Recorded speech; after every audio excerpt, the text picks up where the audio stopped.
Welcome into Gamesthetic episode 236. I'm Alex Light with Sparky3. Hope you're having a phenomenal day, whatever day you're listening or watching the show. No Zach again. One day he'll be back with us. I don't know when that day will come. But we do have John as always. John, how are you? I am here. I'm trying to figure out what we're talking about for the next couple hours. I'm glad you said that because I don't know either. It's going to be one of those episodes where we're going to yap. I've advertised the important things for the week, and we will definitely talk about it, but it's going to be a yapper episode, so it is what it is. So for today, we will touch on the GTA 6 delay. We got Pokemon Legends ZA Mega Dimension trailer plus release date. So we'll talk about that. I guess I'll talk about that. I don't give a shit. And then some PlayStation Portal and PlayStation Handheld stuff, and we'll talk about Adhoc and how well Dispatch is doing, and some other stuff. Halo Infinite's apparently dead, even though they had a 10-year plan that didn't even make it halfway. We'll touch on some other stuff, so we'll get there when we get there, kind of thing. We're also just going to talk about whatever we want to talk about. Like I beat Digimon Story Tom Stranger. We're not going to talk too much about that because I have not beaten it. Yeah, we're gonna for the sake of him and for the listeners, we won't talk about that much, but we will talk about it. You'll give broad opinions. Correct. Probably more Arc Raiders and definitely more Arc Raiders. Definitely more Arc. Not ducking that. So that's what I'm here for. Yeah, I know. So we'll not duck on Arc Raiders. Talk about Arc Raiders and really again whatever else we want to talk about. Make sure to shout out Rogue Energy and our merch store later on the show. And if you want to support us further, the Patreon's a great way to do so. But don't feel like we just subscribing to the channel is enough, and we appreciate you. Let's go ahead and turn down the music then. Go ahead and turn down the music. So, buddy, how you feeling today? Feeling pretty good? Ready to roll? Feeling it? Not feeling it? I'm about 50-50. I mean, I showed up. Hey, that's the 50, I'm baby. here. That's the 50. Here we go. That's the 50. Uh, no, a lot of arc raiders for him. I, as I already talked about, finished ZA and now have moved over to Digimon Story, and I beat Digimon Story. How long did that take you, by the way? What, to beat Digimon Story? Yeah. I think, God, was it like 56, 60 hours? I think that was kind of what I ended off. I ended up finishing like in terms. Obviously, I'm gonna continue to play the game. I was gonna say I know the answer, but just loosely, I think I know the answer. I assume after you beat the final boss, that there's more shit to do. So the only thing that it gave me was just like, hey, new game plus, which I haven't started yet. And if I reload my my cleared save, it just brings me back before the final boss fight. That's all it did for me. I don't know how I'm supposed to cleared every side quest I can, and I'm not agent rank 10. Yeah, I think because I was reading on that, I saw like a Reddit I was just thread about assuming that. that there was going to be something that opened up. I don't think it's possible to reach 10 in a single playthrough. I think you have to do New Game Plus. I think I that's don't how fucking do that. I think that's how the game's designed. Is you got to go to New Game Plus. I could be because wrong. it gets you so close. Yeah, no, I could be wrong, but I don't know if you can reach 10. You're I saw that because I saw that same question like a Reddit thread where someone asked like, "Am I able to get to 10 in a one single play?" Because like I'm at the end and I've done everything. I don't think you can get to 10. Yeah, actually. I did. I mean, I wouldn't have gone through and did all them fucking side quests then. Hey, you're close. No reason to keep doing them after you hit like 8 or 9. Yeah, I mean, hey, just carry it over New Game Plus, then you'll get there. I don't want to do another 70 hours. Not right now. Not right now. Yeah. No, I mean, I didn't even try to get the 9. I got the 8, and I said that's good. I'm cool with that. I'll get what I want. I just assumed that side quests were gonna keep opening up so that I could get to 10. Yeah. I didn't look anything up. I just made an assumption. Right. No, like I said, I saw a Reddit thread asking the same question. Like, let me check it out right now. Let me check it out right now. Can you get to agent rank 10? My typing is bad. In a single playthrough. Yeah, because last time I got on Digimon, I pretty much just spent like 3 hours doing every side quest. What you mean after? The final boss gives some points, and there's a quest you get only from reloading after finishing it, so not really. What you mean? I reloaded and it brought me back. I reloaded my cleared save and it brought me back like to the boss fight, and I'm like, whatever. Maybe I just didn't look at something. Yeah, maybe I didn't go through the in between theater. Maybe I need to hop back on and go look at that. I was gonna say because I did.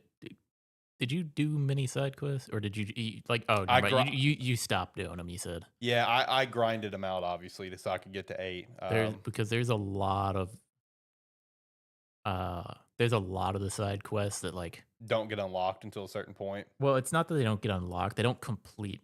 Like they don't complete or they don't continue on until you go back to the in between theater. Yeah. That's once I got to that point where I could do that stuff, not spoiling for people listening, that's when I just started grinding out all the side quests.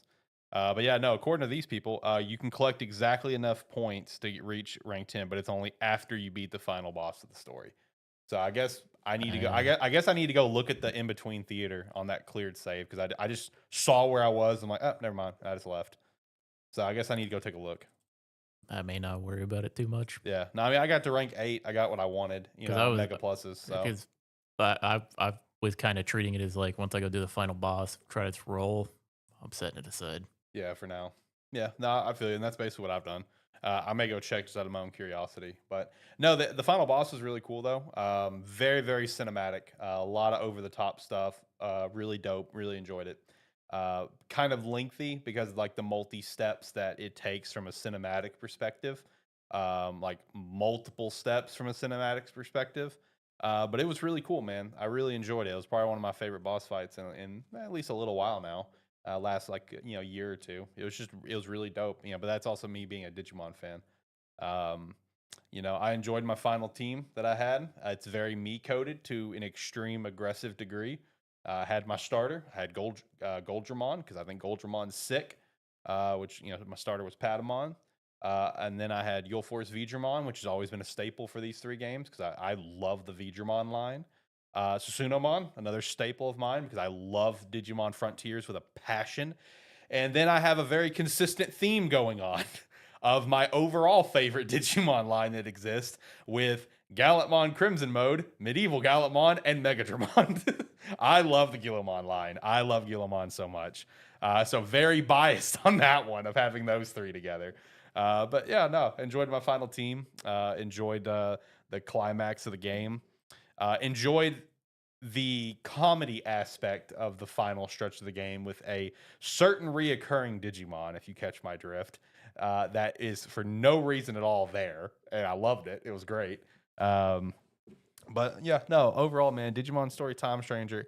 I know you haven't beat it yet, and the final boss may dictate your opinion, but I'm kind of curious, where do you sit on the board with Digimon Story Time Stranger? Like, what? Like, you're right there. So, I mean, do you have a pretty strong opinion, or are you going to wait till after the boss fight?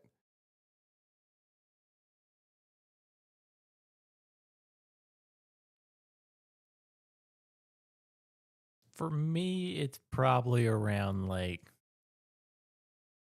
8.5. See, that's where I was kind of floating. I'm floating like an 8. It's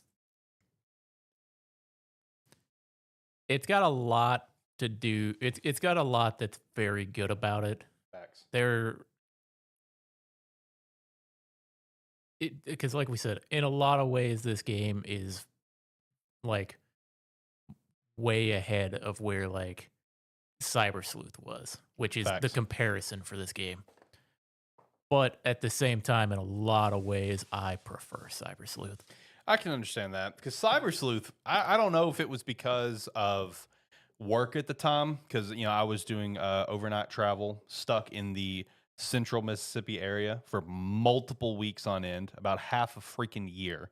I don't know if it was that is why Cyber Sleuth hooked me aggressively as it did, or if it's just the game. It's just the game because Okay. because like, every day after did the work- same thing to me. Like, dude, every day after work, I wasn't hanging out with any coworkers, picking up food, going to a room, and I was playing from like the moment I got to the hotel to like almost midnight. I was playing Cyber Sleuth. Yeah, because came out when I was living with you still, Yeah. and like you say you were doing that. Meanwhile, I was just laid up in my bed, just nonstop, Yeah. just playing it.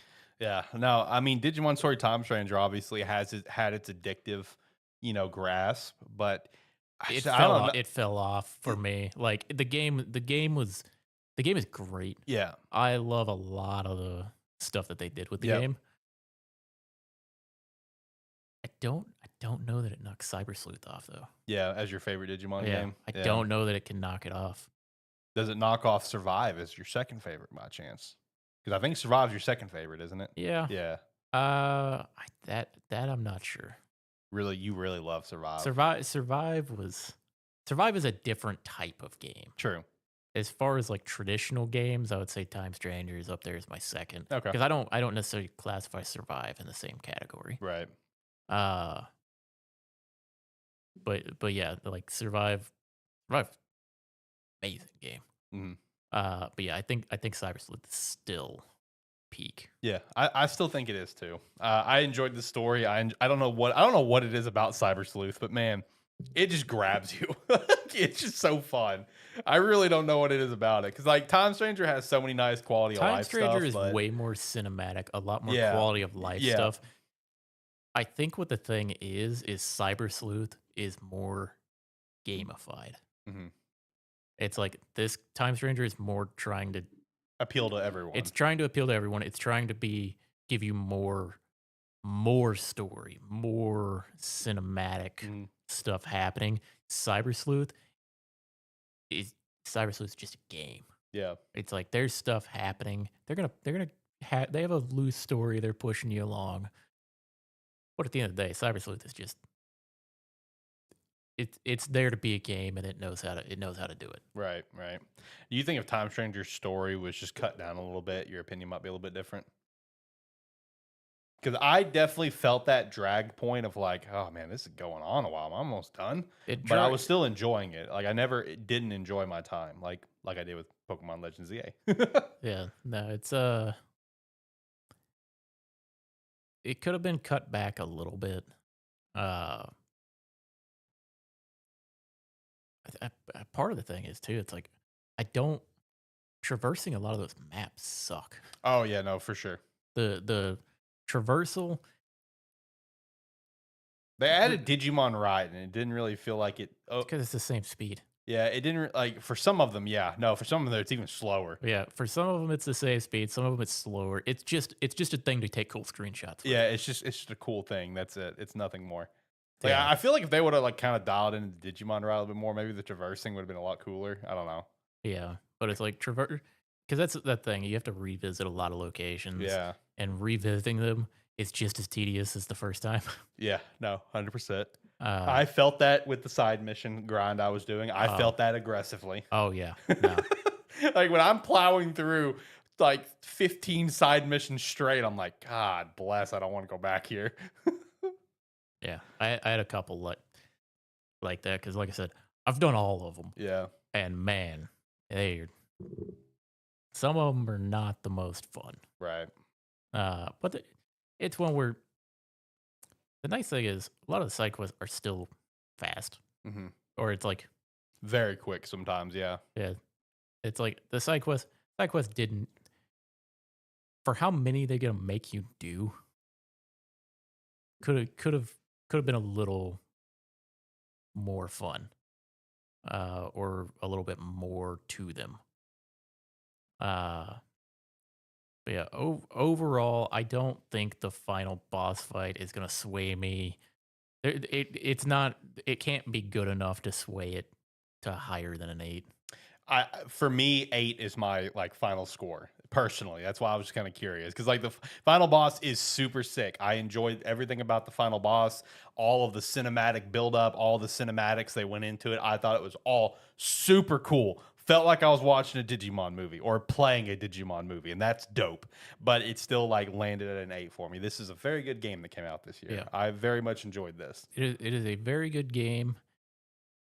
Now for the next one, if we take like half of Cyber Sleuth and half of Time Stranger and Masterpiece. just slap them two together, Masterpiece. take some of the quality of life stuff with the gameplay elements of Cyber Sleuth, and let's go back to the grinding aspect of Cyber Sleuth, and let's just slap those together, and you got a masterpiece. Facts.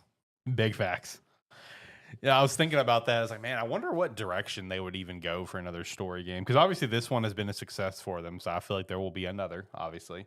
It took a while for a new story game to come out because, of course, What? the other two were Vita games that got ported up, got some polishes for the Switch and the PlayStation 4 and stuff. But it's been a while since, between Hacker's Memory to this one. And, there was Yeah. the other games too. Like what you played, like what, like was it New Order or whatever? I mean, there were other games that came out Yeah. along the way, but Yeah. story-wise, we haven't had a new one since Hacker's Memory way back when. So we'll Yeah, get 'cause one, but it 'cause might be a little even while. when it came out on like PlayStation, and because it came out on PlayStation first and then came out again on Switch. Yeah, It's like hell. It's been like 7 years since then. yeah. Because I mean, like, I think it was out on Vita for like a year or two before it went to PS4. Yeah, right? but I'm talking like when it came to PS4. Yeah, like yeah, when, okay, yeah, when yeah, we yeah. when we got Yeah, into it. when we played it, right. Yeah, it was like a 7 year Right. span from there, Mhm. and in that time frame, yeah, we got like I think we got New Order, or Digimon World, World Order, whatever it's called. New whatever, Yeah, and then we whatever. got Survive a couple years later, and then it's Okay. Time Stranger. Okay. So, I mean, yeah, another story will happen, especially with how this one has been overall commercial and like critical success. Yeah. I mean, it's been a success for And them. it did what we were saying it might do. Is it up as much as we're saying the story may have dragged a little bit, preferred Cyber Sleuth in a lot of ways to this game. This game did reach like a Wider more audiences. mainstream wide Yeah. audience than Digimon has seen in 20 years. Facts. 20, 30 years, something like that. Yeah, facts. So it's like I mean, this approach worked for him. Yeah, no, 100%. And I think also just kind of, I mean, it in the world of Digimon, especially since it's not, as mainstream as we would love it to be, um, taking, honestly, you could legitimately call it a gamble, but taking a shot at making a full story on the Olympus 12 to this high degree versus just going safe trademark Royal Knights that they always do. So it makes me wonder. It's like, okay, hey, look, as a Digimon fan, I'll say it. Focusing on something other than the Royal Knights is kind of low key taking a gamble because Digimon games are never hugely successful. With how this one succeeded, it's made me think, like, okay, well, where could we potentially focus for another game? That let's continue to do something different. I mean, could we potentially go to my favorite and go to like the 10 legendary warriors? Two of them consistently appeared in the game, and there was a very random third one. I'm still mad that one was in the game and not like the darkness one because it's like you're so random that you're here. Could we go that direction? Could we go maybe something on like involving the four dragons? Because like if you think about it, I can't remember his name, the blue one. I don't think he's been he's not in this game. And I don't think he was in Hacker's Memory or Cyber Sleuth. No, It's always just been the other three. Yeah, because A Zulongmong? Yeah, Zulongmong. yeah, A Zulongmong. Yeah. no, because this game basically took everything that was in like Hacker's Memory and just added more. Yeah. Or it's like we basically took Yeah, for the most part. I think yeah. all the Digimon that were there plus some is what we got for this game. Yeah. There were some that were cut because like There were definitely some that were. yeah, because like I was looking at the Hacker Memories decks because like I was thinking about the dragon thing because like I thought he was in one of these games. So I was scrolling through the decks and I was seeing some Digimon. So it's like, oh, you're not in this game. Oh, you're not in this game either. So there's at least a small handful, but for the most part, it's all ported over. But I don't know, maybe we could focus on the dragon thing. That'd be cool. Where it's like the three dragons teamed up to beat Megadramon. I don't know, do something different. They introduced that whole new Digimon group, like I think 2 months ago. I shouted out on Gamestetic. They created some new Digimon group, like the company did. We don't have ideas of what this group is yet, but it's like, hey, we have a new group. It's like, cool. Could that be a future game? I mean, it probably will be. Yeah, I mean, like you're telling us you got this new group coming in this other new digital world. Like, could we do something with that? I don't know. It's like that could just be what they're creating for their next Digimon series. Because as weird as it is, we have a Digimon revival going on. Yeah, I know. Which I'm here for it. But it's one where maybe they're creating a new group for whatever their new Digimon like arc is gonna be, and then that's gonna be the focus of their next game. Yeah, which might be cool. I love the Royal Knights. I love the seven great demon lords. It's dope. But I like to see other stuff happen. You know what I mean? I like to see other things. Like this one, that was one nice thing. It's like we haven't had like anything really on the Olympus 12 since the time Digimon tried to pull a Pokemon on the DS and they did Dawn and Dusk, which obviously had, Apollomon, Dynamon as like the main ones, whatever. That was the last time they did something, with these guys. So, obviously these Digimon have been in the last two story games as well. You could evolve to them, but they're just there. You know what I mean? They have no relevance to anything else. Oh yeah, you can get them. You get Neptunemon and Minervamon. They're there. they're just there though. So I don't know. Either way, Digimon Story Time Stranger. Very good game. 8 out of 10. Enjoyed the ending. The ending was fantastic. The boss was super cool. Super cool. Other than that, I haven't really done a whole lot else. I downloaded a bunch of games, all queued up, ready to roll. So I did get Ghost of Yotei recently. Have not played it yet. It's installed. It's ready to go. Bought Dispatch finally, installed, ready to go. Haven't touched it yet. A bunch of stuff on Game Pass I downloaded. I downloaded Keeper because I wanted to try that. Pacific Drive, that like roguelike driving game, whatever, because it came to Game Pass recently. Hades got re-added to Game Pass recently, so I wanted to play that. And then some game called like 1000X Resists. It looked cool. It's reviewed really well on Steam. It came out last year, so I'm gonna give that a shot. But right now, I am playing a game that Christina really wants me to play because it's one of her favorite games of all time, and she keeps throwing it in my face. She's like, "Look, I've played your favorite series of all time. You got to play something of mine." All right, I promise I'm gonna get there. So right now, I'm playing My Time at Sandrock, and I'm trying that out. And I'm actually having a pretty fun time. It's actually pretty good. No, I haven't played it. I've looked at it, and yeah, I mean, it looks good. Yeah, no, I started it Thursday night, and I've already put. I wish I could tell you how many hours I've put in, but due to the Xbox Quick Resume and how it's set up, it saves my off time as save time. So right now it shows I got 80 hours, even though that's not accurate at all. It's not accurate in the freaking slightest. But I would say I have probably about 15 hours in the game right now. I'm having actually pretty good fun with it. Yeah, normally like farm sims and stuff like this are usually not my MO. Like Yeah. every once in a while, like I'll enjoy aspects to it, but I don't know. I dig the way this one's set up. I'm having fun. Yeah, because it's more where just because you like one doesn't mean you're gonna like all of them. Some Mhm. of them some of them have slightly different focuses. True, true.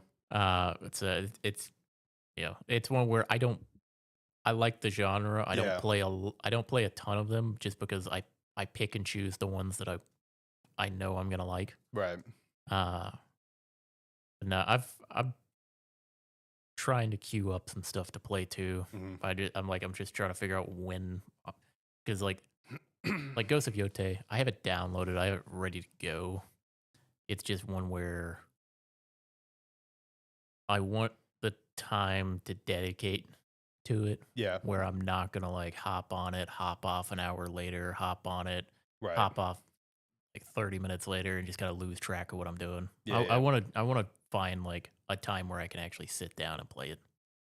Which I'm gonna try to find it like in the next month. Yeah.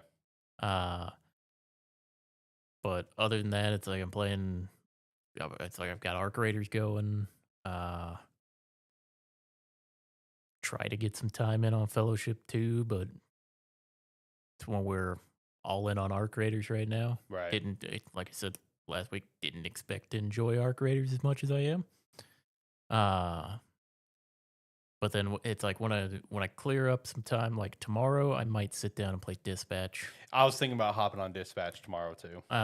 Tomorrow seems like a good day to hop in and do it. That's what I was thinking. I'm thinking the exact same thing, man. I I'm I, not even joking. I didn't buy it yet, but I was looking at it on Steam earlier. I was like, man, Sunday'd be a great Dispatch day. That's what I thought too. So I might do that tomorrow. And then I think here in, I don't know, maybe a couple weeks before I really start slowing down on Arc Raiders, because I'm I've got I've been just grinding, Yeah. which I'll get into Arc Raiders more in a bit, so I'll kind of save it for there. Yeah, I've you can I've segue been right into Arc Raiders after this if you Yeah, want. I've just kind of just been grinding away and stockpiling stuff and like getting ready to do a lot of the stuff. So that's where a lot of my time's been going in Mhm. Arc Raiders. It's just the preparation time Yeah. to build up resources that you have to do. Yeah. Once I slow down on that and I kind of start putting some time towards some other stuff, first thing on, I do have a first game to hop back into, and it's Look Outside. Oh, there you go, brother. Because the reason that one kind of tops the list is it's quick. Yeah. It's like It's something you could knock out and say you played in 2025. yeah, it's Yeah. one where, and it's like I played it for like just under an hour and a half the last time I played it. Enjoyed every bit of it. Mhm. So I do want to get back and play that game. So that's gonna be first priority. Yeah. Once I slow down on Arc Raiders a little bit, and then I don't know. After that, I'll probably jump in. I'll try to jump into Ghost of Yote. Yeah. No, so Ghost of Yote is installed and ready to go, but I was really thinking about it. I was like, realistically, probably not going to jump into that one until my upcoming staycation for Thanksgiving week. Well, yeah, that's what I'm thinking as well. Yeah. It's like I'm gonna wait till then. if I give myself a long weekend Mhm. to jump into it, I'll make some good progress. Yeah. It's one where hopefully it doesn't happen with this game, but it happened to me with the. I'm hoping I don't repeat what happened with Ghost of Tsushima with me, Mhm. where I sat down with Ghost of Tsushima, played it for like 10 hours straight, loved every second of it, never touched it again, Yeah. and I don't know why. It's weird how that happens It's sometimes. some games that just happens. Yeah, yeah. It's like there's no explanation for why it gets dropped. But I'm hoping that doesn't happen this time. Right.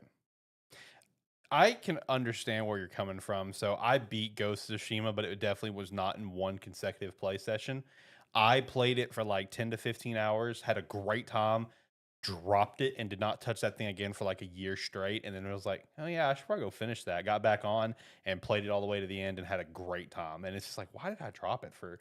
Like I'd have to go back and look at the calendar. Like what happened? Like what came out at the time? Oh yeah, Yeah, like what happened? for me, What made that for happen? me, it wasn't even that anything came out. It was just I sat down when I woke up one morning. I played it till I went to bed. I woke up the next day and I didn't play it. Yeah, no, it's weird how that happens sometimes. No, like I said, Ghost of Yote will probably be my staycation because I am very determined that this will be a gaming staycation. First one I've had since I can't remember if I took a lot of time off for Scarlet and Violet or if it was just a long weekend, but I know the last actual staycation I can remember is when the PS5 came out. Normally, just for my listeners, normally for like those Thanksgiving weeks that I take off, I usually just do gig work the whole time. So I never actually take time off because like doing gig work around here for me, I mean, dude, 4 days I can rack up an extra $1,200, which that's cool. But also playing games the whole time sounds kind of cool too. Just getting a chance to relax and catch up on a ever growing backlog. So Ghost of Yote I'm saving for then. Between now and then, I want to keep doing Sandrock. I want to play all of Dispatch because the final 2 episodes are coming out this week. I want to try Keeper, 1000 X Resist, and Pacific Drive. That's what I want to do between now and the vacation, and then I'll hop on Ghost of Yote. That's my plan currently. Yeah, because I'm gonna through the end of the year, I'm gonna try to hit the stuff that I wanted to play this year, but got missed, like that I've skipped out on for what were my bigger games. Right. Yeah. Not necessarily the bigger games that came out, but the ones I was more excited for. Yeah. No, I definitely get that. I'm super pumped to get into Dispatch. So that's, like I said, probably going to be when we're done with the show. It is Sandrock till bed to kind of get my Sandrock in, and then tomorrow it's Dispatch time. I want to hop on Dispatch. I want to play that. I'm really excited for it. Might also hop on some of those Game Pass games too. We'll see. Because like Dispatch has kind of hit the point where since it's about to come out, it's been out long enough where it's starting to creep its way into my algorithm, into my feed. So it's time to go ahead and get in. It's getting hard to avoid it. That's fair. But it is also like it's all about to be out. So yeah, I can do. I just assume it'll take like an hour or so per episode. So it's like sit down, do a decent session tomorrow, right, and then like do the session on Wednesday, and see how much I enjoy it. Yeah, no, definitely feel that. And then, Zach also texted me earlier this week about Dispatch, and to really no surprise, I mean, I wasn't shocked to hear this, especially with the way normal games like this is, Telltale games are like traditionally designed. Is that he's like, I'm gonna be honest, Alex, I think playing Dispatch weekly is probably my by far favorite way to play. He's like, I have no doubt playing it all the way through would be a lot of fun. But he's like, man, playing it weekly has been great. And I'm just like, and I kind of asked him about it. And it's just like, it just kind of gave that addictive TV show feeling of where you just wait for the next episode every week. See, that's the thing though. I don't typically watch traditional TV shows anymore. Yeah, same I don't watch weekly TV shows. I haven't in a long time. Yeah, I get that. So it's the other thing. I hate waiting. Yeah. It's like, it's less to do with like, because I can still sit down and watch weekly shows, but it's one where I have less incentive to sit down and, or for me personally, I have less incentive to sit down and play it when I know I can't play all of it. Right. So it's one where initially I intended to play it as it came out. Yeah. And then just Arc Raiders took over. Arc Raiders happened. And I thought I was going to play Arc Raiders for a week. Like a weekend, right? And be like, oh, that was fun. Yeah. And I haven't stopped playing it. Mm-hmm. Which I could just roll right into Arc Raiders here. Hey, go for it, brother. Because I do have some kind of, well, not necessarily new information because it's been everywhere, but it's like I have my new experience playing it for the past couple days. Because so far I've played Arc Raiders entirely as a trio or a duo.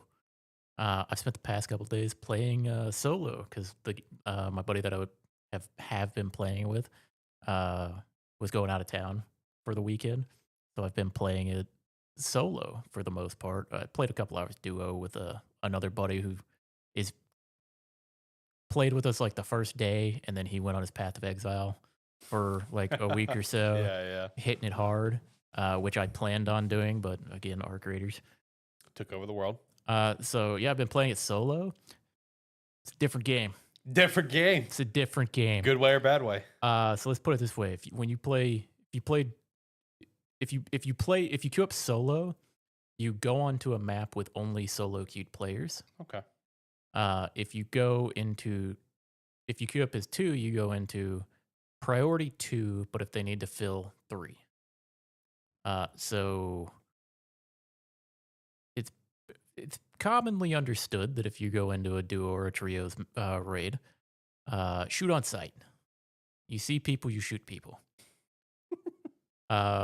In solos, it's the friendliest group of people you've ever met. Wow, that's legit. I have Kicked my dang camera. I've been solo queuing for like my last 10 or 12 hours of gameplay. I've been shot by people 5 times. Wow. I've been killed maybe 5 times by other players. Generally, I would say like 9 out of 10 people. Friendliest people you're gonna meet. If you don't, it's like they will either because there's like emotes in the game where you can say like don't shoot or something like that, and their character will say it out, or you can just go in a prox chat and it's like you'll hear it, and it's like I'll be looting a building or something. I'll just hear hey coming through friendly, or it's like people just be calling out like friendly or something, or they'll just you'll be moving along. You'll just hear don't shoot off to the side, so you're good. It's like I just pop in a prox chat. I'm like, all good, man. I'm going on my way. Oh, it's like, hell, there's been a couple times where I get downed fighting the Ark, where like I'll just not be paying attention or get downed or something, and it's like, if you're in a duo or a trio, if all of you go down, you might as well just surrender or you either surrender or you try to crawl off just to get away so they can't find your stuff just to be an asshole. In solos, there's been a couple times where like I'll be like at the end of a hallway in the dark when I die, and like I'll hear someone moving around and I'll just go to prox chat. I'm like, hey man, you got a defib? I'm down here in the corner, and they'll just come over and pick you up. There's been a couple times where I didn't say anything. I got downed by the Rocketeer because I caught his aggro on accident. Crawled into a building.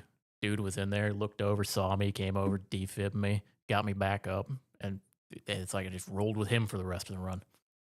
Man, this is fascinating to hear. Honestly, it's wild. This is like obviously haven't played it, but this is really cool to hear. It is a different game. That is really dope to hear. I'm not gonna lie. It is a strangely collaborative solo experience. So like you said, I've had a couple times because like there's every map has a bunch of locked doors that you need a key card to access. I've spawned in a couple times and been running by, going to do my own thing, and someone will call out. They'll be like, "Hey, I got a key. You want to go with me?" And they'll just take me to the key. Like they just want someone to watch their back. Yeah. So it's like you go in there with them. They'll just like share the loot with you from the room, and then you kind of just roll together and form more up as you go. Wow, this is crazy to hear. There's like in the solo, I've gotten most of like because to upgrade all your workbenches and stuff to like max level, you have to kill some of the bigger Arc and like get the resources off of them.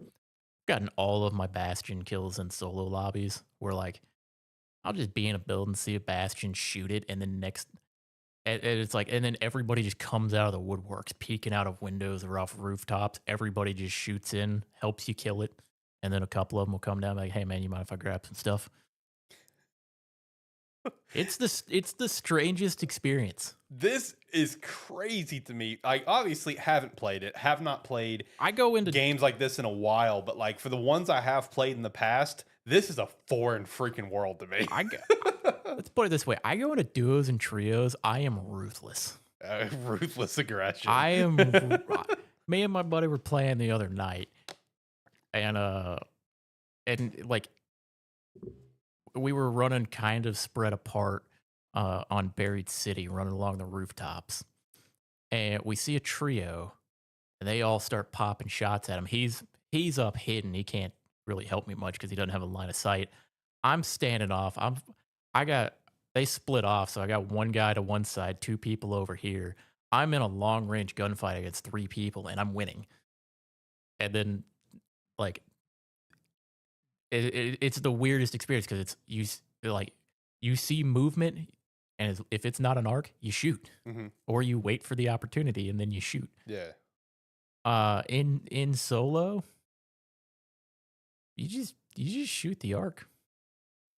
You just shoot the arc and you go along your merry way. It has not necessarily been helpful for me for when I go back to playing duos or trios because man, I'm reckless now. Reckless. I was already the reckless member of my group that I play with. Because like when you extract, they're like bunkers. You hit a button to call the elevator, and then generally everybody would go. They hit the button and they go hide. I hit the button and I stand on top of it. Okay, and I'm just like out in the open. They're like, "What are you doing?" I'm like, "What's the worst that's gonna happen? They're gonna shoot me. They're gonna shoot me. I'm gonna crawl in the elevator and leave." Because you can still extract out if you've been downed. Like you can still leave with all your stuff if you've been downed as long as you don't bleed out. So I'm like, what's the worst that's gonna happen? They're gonna shoot me and they're gonna kill me. They're gonna down me, or they're gonna shoot me. I'm gonna see where they are and I'm gonna fight back. Right. So that's tends to be my attitude. But in solos, I'm like, like I said, in duos and trios, I'm ruthless. I'm shoot on sight. I am there for me and my group. In solos, I'm helping all the new people do their quests. I'm leading people around, helping them out. I'm in prox chat constantly being helpful. It's the weirdest thing for me. That's great though, man. That's what gaming's about, brother. That's awesome. But yeah, for context, I've got most of my workbenches max level. I've started gathering up quite a few blueprints so that I can actually have stuff. I've been stockpiling and making like some of the higher tier weapons as I go. I still don't have a tier 3 work or like gunsmith, so I can't working on that. I only need I think I only need one more item to max it out, and then I can start crafting some of my highest blueprints. But I've basically just been running around gathering a bunch of materials and then just converting everything up so that I have everything ready so that I can. And I've been slowly making and then upgrading my weapons so that like I have a stockpile. So it's not like that way when I go in, I'm like, oh man, I lost my one gun that I've been working towards. It's like, no, I got like 7 of them back at home. So I'm at the point now where I was kind of already in the mindset, but I'm at the point now where I have a lot of the higher tier like augments and shields, weapons and stuff. So now I'm like, I go in, I'm like, yeah, if I lose it, I have more. Yeah. So it's been one where I've slowly been just like stockpiling and preparing for some of the big fights, or for like going after some of the big stuff. I might be trying to go for the queen soon. I don't know. I haven't even attempted it yet, so haven't looked into it much, but I might try it soon, or relatively soon. I've got a lot of upgrades. I got a lot of like weapons and stuff now. So looking forward to some of those fights. Those are gonna be fun. Yeah. And yeah, looking forward to getting back into duos and trios because fighting on like doing a lot of the PvP fights on some of like several of the maps are a lot of fun. A lot of verticality, a lot of like weird angles and lines of sight you can get on. So uh looking forward to getting back into the action there. But definitely been enjoying uh like solo queuing for a bit. Been knocking out quests like crazy for the past like day or two. When I remember to do it because it's also just doing a lot of big loot runs because people were letting me. I wasn't having to fight for my life the entire time. Uh, so yeah, been trying to knock out all my quests. Been trying to just gather resources. So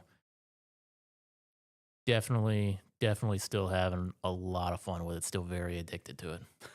Oh, nice.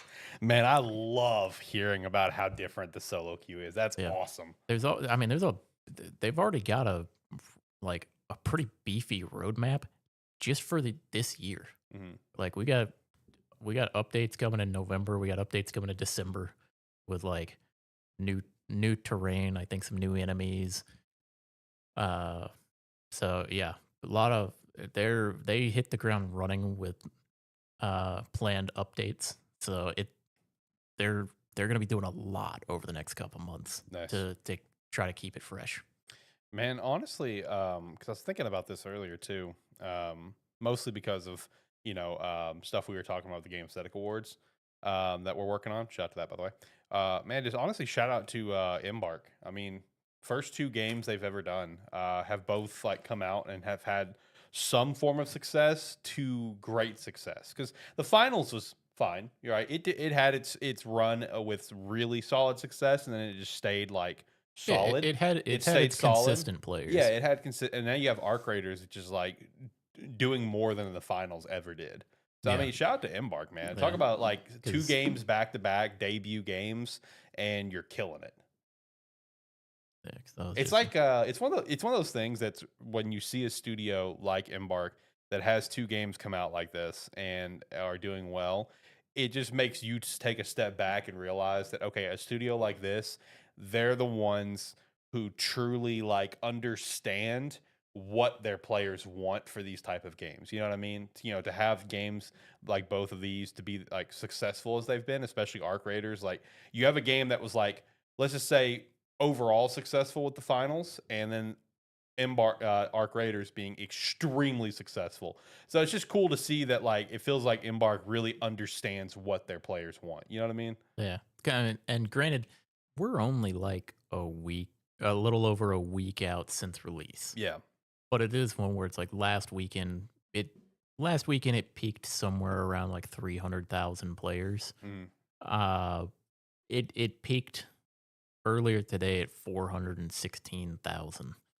So it's like we are still very close to release. The hype is still very much here. Yeah. And the And, hype will die down some, It's like sure. the hype is still very much here, but usually like launch weekend is when you see the peak numbers. So it'll be interesting to see because it's been one where like as the week has gone on, it's like people are hearing about it more and more people are trying it. Like I said, in solo queue, just in the last day or so, I've ran into so many new players. Mhm. Because I was running into people who were going because like you unlock maps. You unlock maps as you play like as you put more time in, you get more. Your level goes up. You unlock the additional maps that you can play on.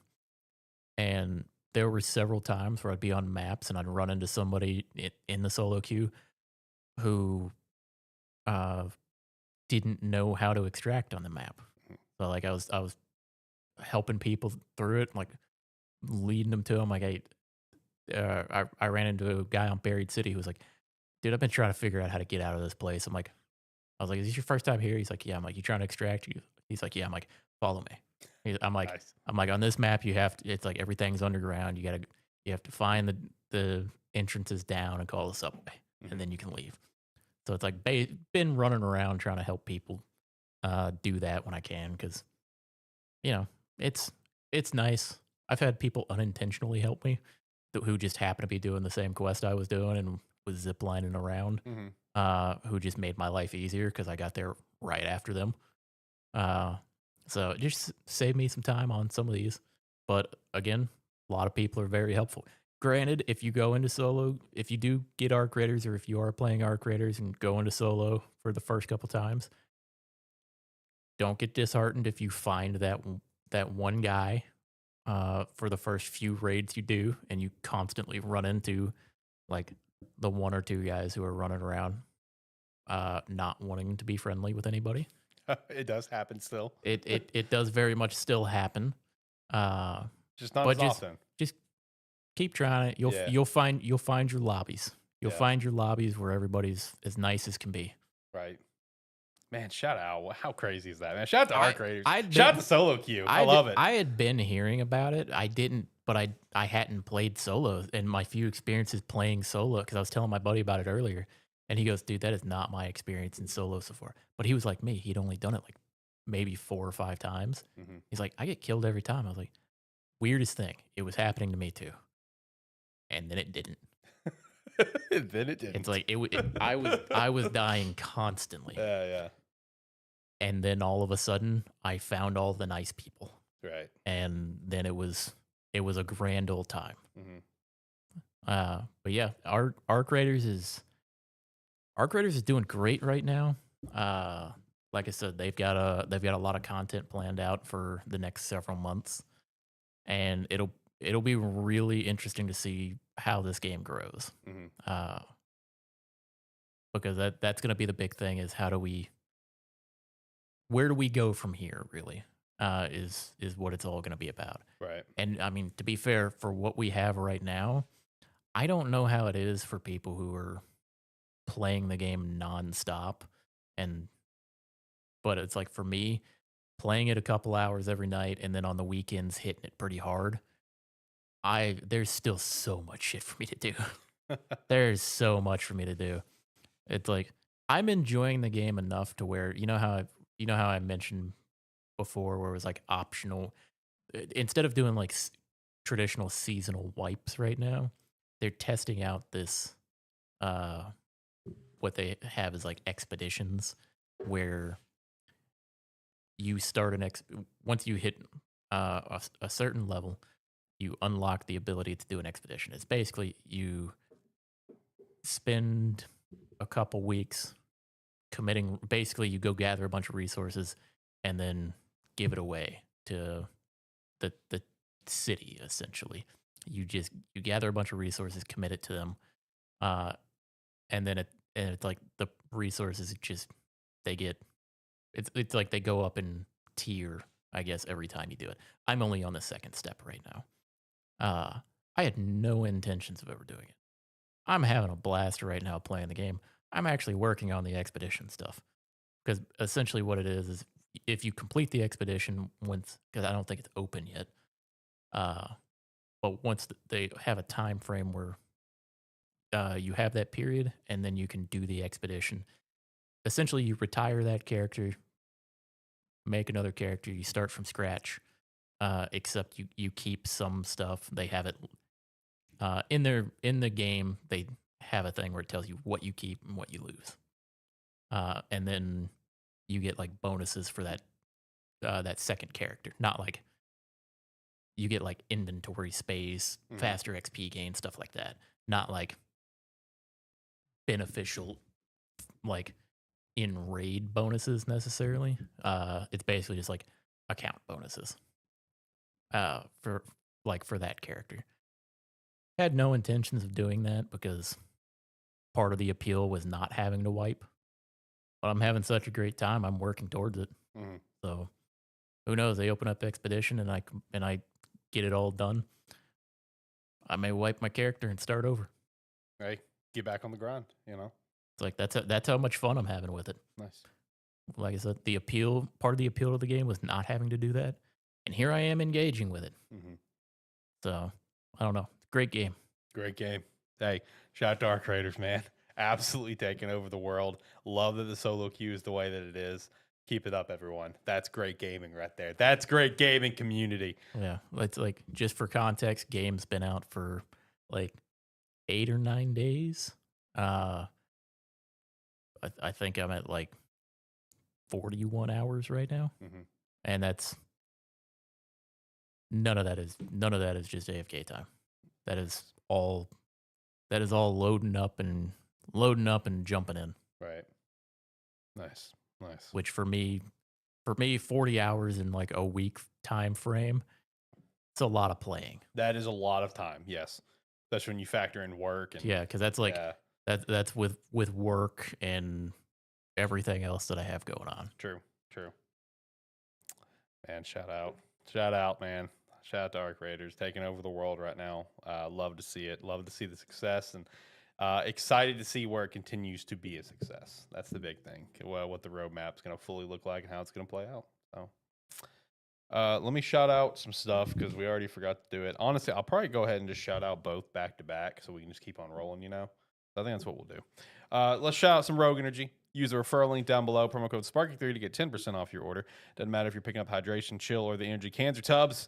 Promo code, the referral link works for all to get you that 10% off your order. But hey, if they have a different sale going on, no big deal. Just use the referral link down below and you can still help out the brand. And we'd appreciate that extra support. And also head over to sparky3shop.com right now and pick up some merch. It's getting a little cold, so you can go get that Sparky 3 hoodie. You can also get the 7 out of 10 is good game shirt, Do Better, Unprofessional, as well as the B and our little cute avatar faces that I drew in 35 seconds. Head over to sparky3shop.com and pick up some merch, and we'd appreciate that extra support. Figured to go ahead and shout that out because we forgot last week. I forgot last week. Better way to put it. So go ahead and get both of them done right now. Because at this point, unless there's something else you want to shout out, we're kind of in technically our weekly wrap-up territory, which is the GTAs and the Pokemons and everything else. So is there anything else you want to talk about? I don't think so necessarily. There's not a lot in the It's weekly been- wrap-up, but it's kind of beefy, if you know what I mean. Because it's one where, it was not a lot happened this week for me. Yeah, I understand. About the same for me. Like I said, wrap-up time, stranger, now over to my time. So that's where I'm at. But let's go ahead and hop to the weekly wrap up then and work to steadily wrap up the show in the next like 30 minutes or so. So the first one, this is obviously the biggest piece of news from the week, and that is GTA 6 has officially been delayed to November 19th, 2026. And I was kind of curious about that. Of like, damn, are they gonna miss the Game Awards? Like, does that miss the deadline? No, it barely makes the deadline. So it could be nominated for Game of the Year next year. The deadline, like for this year, is the cutoff is November 22nd. That's usually the cutoff. So that was my first thought: is oh man, is it not gonna be able to be nominated? Is this gonna be a first time in history where a game comes out the year before the Game Awards? You know what I mean? Kind of like an Indiana Jones situation. Because I don't think we've ever had a game that comes out like in December and gets nominated for Game of the Year next Game Awards. You know what I mean? So I was kind of hoping that GTA was going to be in that case because that would have been a first. But GTA is delayed. Apparently, the delay is all based around optimization's sake. From this point on, it's pretty much smoothing things out. That was kind of the reports that were out there with the official announcement. I've seen a lot of other vast opinions on this, as well as other reports that maybe there is a avid flag in the ground taking place with developers, because there was like 40 developers that were apparently laid off not long ago at Rockstar.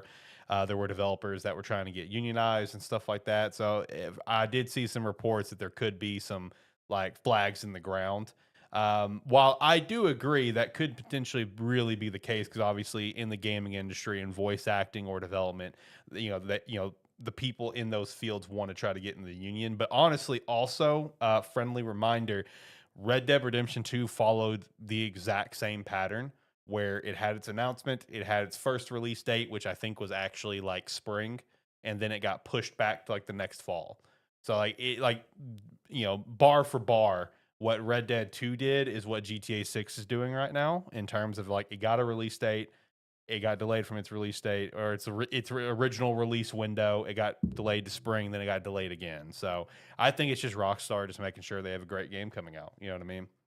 I saw a video earlier as an example of, with Red Dead Redemption 2, in case you never realized it or knew this, like the amount of detail that's in the game, like that entire map, that entire game has like fully like designed and crafted clouds across the whole game. I saw an example of that earlier where it's like there's one mission in the game where you're actually high enough, to be in the clouds, but like the whole map is filled with like actual generated clouds. So it's like it's that little stuff, that Rockstar likes to do to just simply like optimize the game. So I don't think the GTA 6 delay is a huge deal. I think they're just trying to make sure it's going to be great and good to go. Because I'm kind of curious your take on this because like it's one of those things that if GTA does not come out, if GTA comes out and is anything less than a masterpiece, I feel like it's going to be a letdown. I mean, is that kind of how you feel on it? Not necessarily, because unlike apparently everybody else, I don't have any expectations for GTA. Yeah, because me and you aren't GTA players. It's not even that necessary. It's like I understand, like, even GTA 5. I understand GTA 5 is a great game. It's not my kind of game. Right. So it's like I don't necessarily have the expectations of it. Also, it doesn't matter because everybody else has the expectations of it. Everybody else, even you, just want to see what it is. You're committed to playing the game when it comes out. Yeah. And it's one where like people I know at work that don't really play games were talking about this. Is this the same people that bought a console for Yeah. college football? Yeah. Shout out. It's like people Shout that I out. know people that I know that aren't gamers were talking about GTA 6 being delayed and like sounding upset about it. And I'm like, it doesn't if the game comes out and isn't a masterpiece and it's GTA, it's GTA the next generation, You're right. it doesn't matter. This game's gonna make billions of dollars. It's gonna be the highest selling game in history. This- It's gonna be the highest selling game in history. The game's gonna break every record that it exists on its release day. Yeah. And it's like that's basically set in stone. It doesn't matter when the game comes out. You know what was the funniest thing to me when they announced What's that? or when I heard about that? I'm like, they really thought this game was gonna come out this year, huh? It's like you've pushed it back over a year at this point. Yeah, a full year. So pushback. you've pushed it back over a full calendar year Right. from your initial time that you were talking about. And it's like I just chuckled at that. I was like, it's like there's no way in hell this game was coming out. Yeah. It's like it doesn't matter if it is just slight optimization and smoothing things out. It's like yeah, Rockstar wants to do that because they don't. As weird as it is to say, with the type of games that Rockstar makes, they put out some of the most polished games in the industry. Oh, facts. It's like, yeah, they're going to have their bugs, they're going to have their glitches and everything, but as an overall package, they have a standard. They do, and that's why if you remember, there were all those reports about just how pissed Rockstar was when the GTA trilogy Yeah. came out, made by that other dev studio, and it was a complete shit show in optimization. There were so many reports about how pissed Rockstar was about that. Because as weird as it is, the company that makes GTA has one of the best standards for the state a game should be in when it comes out. Facts. And it's like, there's a reason why GTA 5 has made billions of dollars. Yeah. It's highest selling game in history. Yeah, it's like I'm pretty sure it's the highest game. It's either 1 or 2. I think Minecraft still might be 1. Minecraft's still number 1. Okay. But it's one where it's like, there's a reason why, like, for years it's been kind of a meme that, like, everybody owns 3 copies of GTA without knowing it. It's because it's so cheap. Yeah, true. It's so cheap, and the game is to such a quality that it's like, oh yeah, somebody could be like, oh yeah, I've played it for 500 hours on console. I might as well buy it on PC too. Yeah, and play it for 1,000 hours. No big deal. But it's one where the game's gonna come out. The game's gonna make all the money. Yeah. It's like I don't have any strong opinions on it because this is gonna be one I'm gonna watch from the sidelines. Yeah, that's fair. Like, I'm gonna watch this game just get either all of the praise or all the hate in the world, and I'm gonna just be standing on the sidelines watching. Yeah, just watching everything burn or everything celebrate, one of the two. No, I will get it when it comes out. We'll give it a shot. I never got into GTA 5. I loved GTA 4. San Andreas is obviously a lot of fun. Vice City's fun. Three's okay. But loved 4 to death. I loved 4 to death. And just never got into 5. So, but I will be playing this one. Yeah, it's one where Might as well. I haven't played a GTA game. Probably since like PS2. Where'd you play 4? I never played 4. Okay. It's like last GTA game I played was on the PSP. Oh yeah, was it Liberty City Stories? I don't remember. I think that was one that was on the PSP. But it's like I played it on the PSP. That's the last time I played a GTA game. Yeah. But it's like besides that, it's like I played a little bit of San Andreas, but it was never one where I played it seriously. Mm-hmm. Never played it for what it was made for. Yeah. Because GTA has just always been one of those games where I'd hop into it for an hour, fuck around, and get off, leave. Yeah, I understand. So that's the beauty of GTA, is just going around and messing around, honestly. Yeah, but it's one where it's like doesn't appeal to me as much anymore. I understand. Because like, even though I fully plan to buy it day one, because like it's a generational game, right? Like it's a generational game where the excitement for it is going to be unbelievable. The sales for it, like you said, it's going to break all the records. I want to be part of that and just kind of see it up front, But like my hype levels, it's about midway, Because again, GTA is just not really for me anymore. I haven't been in GTA in a long time. But it's still one that I'm like excited for everyone else, I guess is the better way to put it. Yeah. You know what I mean? That's where I'm excited. Is I'm excited for everybody else that is excited. And so I'm looking forward to playing it, yes, but I'm more so looking forward to seeing everyone else's reaction. That's where I'm at. Yeah. It's just gonna be one where it's like I'm gonna enjoy the time before I see GTA everywhere. Yeah. Bingo. So anyway, shout out, delayed to November 19th, 2026. Barely makes the Game Awards cuffs. Shout out to that. Next thing I had was Pokemon Legends ZA Mega Dimension got a trailer and a release date, which is very soon.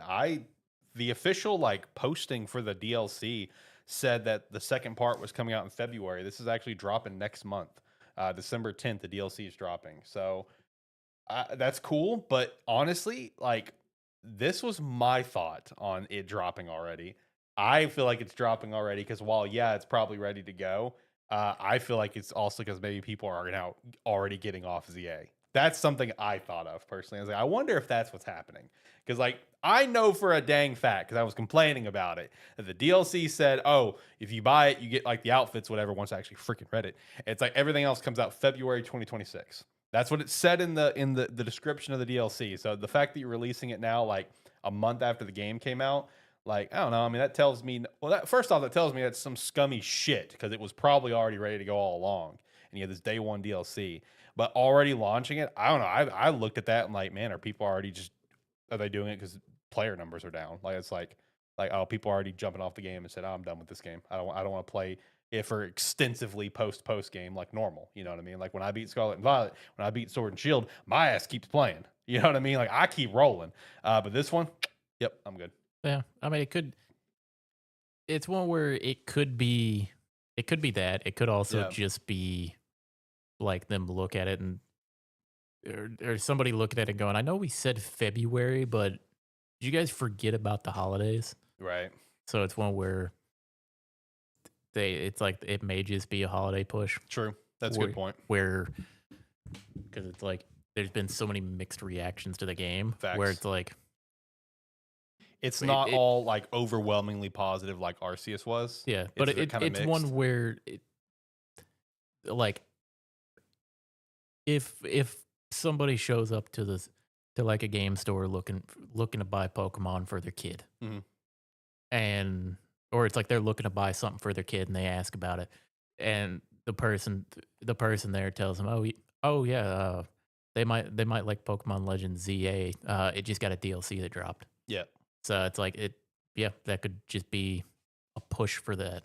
like a push for the holiday season. Hey, actually, great point. Because keep in mind, the Mario Kart World Nintendo Switch 2 bundle is now discontinued. You should still be able to find some in the wild. I saw one the other day, but it hasn't been replaced with the Pokemon Legends ZA bundle, which is also a limited run bundle. So that's probably what you're saying is probably good. Is big facts Yeah, I mean, because you can just buy the console with the game and then just get the DLC on top of it later, kind of thing. yeah. Yeah. I mean, it makes more sense for it to come out in December than February.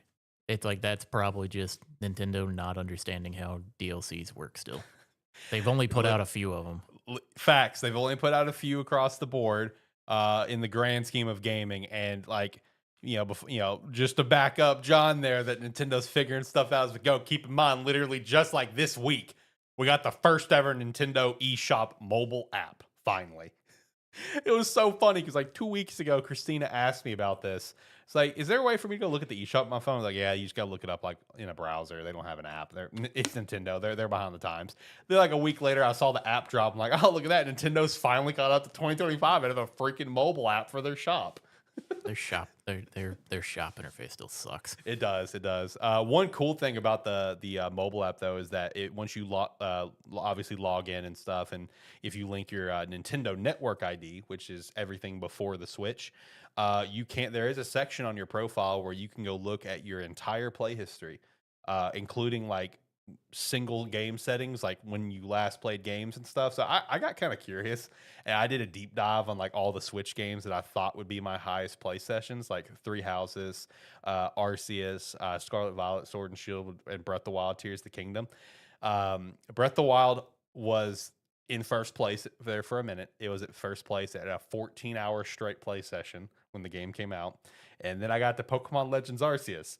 I played Legends Arceus in one day for 14 hours and 45 minutes in a single play session. And, that makes sense because if you remember on a personal level what took place when Arceus came out, Arceus was my distraction from the world. So that makes sense. But yeah, I dove deep into my play sessions. Like, man, how long have I sit down and played some of these games? So if you're ever curious, download the eShop app just for that, because it is kind of interesting to see how deep of a play sessions that you've had for games. It is pretty interesting, especially because I noticed like maybe it was like Does it only do Switch games? no, if you Would it do DS games? if you still have your Nintendo Network ID, yes. How do you find that? So there's still a website you can go to log into it, and if you don't know it, you can click like forgot ID and enter the email that was on that ID, and it will send you an email like, here was your user ID. And then you can also do the same thing if you forgot your password. Mine kind of got locked up, so I got to try it again because I was like, I could not remember my ID. And I kept trying to do remember password, but it wouldn't send me the freaking link for the password reset. So I just tried guessing it until I locked it out and said try again later. I'm like, I'll get back to this. But yeah, if you can get a hold of your Nintendo Network ID, which was the accounts they used for like the DS, the 3DS, and like the Wii U, then yes, you can see your play sessions for that too. So if you can get a hold of that, whatever that user ID, it's probably just your normal one, but then just figure out what your password was. Yeah, you can go look at your play times for X and Y and That's ORAS. a long time ago. Yeah, I know. I don't even begin to know what my passwords used to be. Yeah, I know. That's why I'm locked out. But anyway, the Nintendo app it is cool seeing your play session. But back on track for ZA though, after our side tangent. Okay, try to get away from this. Yeah, I know you are. So here's everything that took place. We got a look at Mega Baxcalibur as what, and the Mega Stone will be an award for season 4 of Ranked. And Mega Chimecho was also revealed, which also fun fact, if you didn't immediately notice this, the Mega form for him just looks like it's pre-evolution. It's in the same shape, so cool little detail. I do want to talk about the ranked thing because I saw something that I haven't played obviously a lot of ranked. I joked last week that it's one of the most fun things about the game, but there was something I saw with some updates that just kind of really pissed me off a little bit. And I feel like they probably just did this because again, no one's probably playing it and that also to our point for why Mega Dimensions is coming out earlier than expected. Holiday stuff, yes, but also probably because people aren't playing ZA right now. They changed how the point system works, where it's like what's the fucking point to even have ranked? Like, you have a ranked mode and a casual mode. What's the point? Because they've changed it where if you come in last place, you just stay the same. You don't lose points. When previously, if you came in last place, you would lose like 30 points from your rank. So it's like there's literally no point for rank now. Like, you'll just stay at wherever you'll. Well, to be fair, some rank systems work like that. Yeah, I know. Traditionally, more so, I think, in fighting games, Right. where there's kind of a ceiling that you can hit, or that you can naturally climb to, and then but that's like considered to be like kind of the casual rank up system, and then you hit the actual rank system. Okay, fair enough. But yeah, it's like for ZA, yeah, I also, who cares? Yeah. It's kind of my attitude on it, because nobody's there. I feel like nobody's there because they enjoy that Correct. battle Now system. that is big true. They That are is there not the because draw. they are there because they have to be, because they want the mega stones. Correct. I don't care, because I don't. And by that I mean just personally. Yeah. I don't care about the mega stones, because the other thing is, I don't. I mean, I probably should care, just because the only reason I think that I should care is because champions. Yeah, no, true. And less champions is gonna have like a built-in thing where you can just Have what you have the want, items that yeah. you want to have in it, which you hope they do, because you're gonna be trying to reach an entirely new fan base, or an entire group of people that traditionally wouldn't play competitive Pokemon. You're gonna be trying to reach them, so having all of the items and everything there for them to be able to play in whatever, Mhm.